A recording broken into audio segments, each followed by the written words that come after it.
the Doig Homestead that we're talking about is right behind us. It basically stays on the top of the ridge that you're seeing, goes all the way to about the top of the meadows there, and then comes down to the Melody Lodge, which is over here.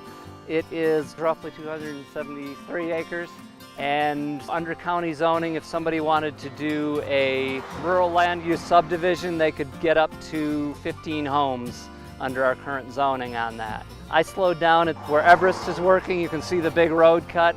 That's one of the concerns that the Open Space Advisory Council and others had, was what it would look like with a big road cut going across there.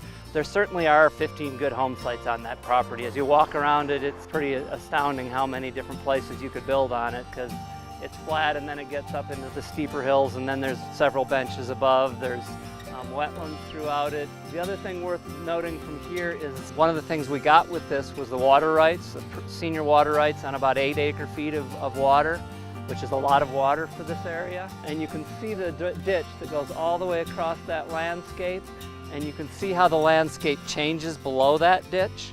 You can see how you've got pretty much sagebrush above, and below that ditch everything changes. It becomes grasses and all that. So all of that is really great wildlife habitat that if you turn off that ditch, which would happen if someone bought it and wanted to separate the water rights, which is very prevalent in Colorado right now, all of that landscape would go back to the sagebrush most likely once you turned off that ditch. So that's another huge value of this, is actually 2 full miles of wildlife habitat there.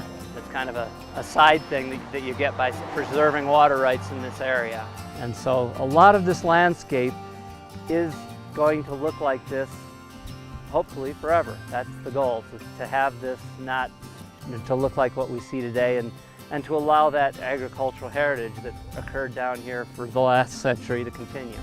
We have a grazing lease on it. Cows were on it yesterday. They are now moved over to their property, probably because they were afraid of our interaction with them.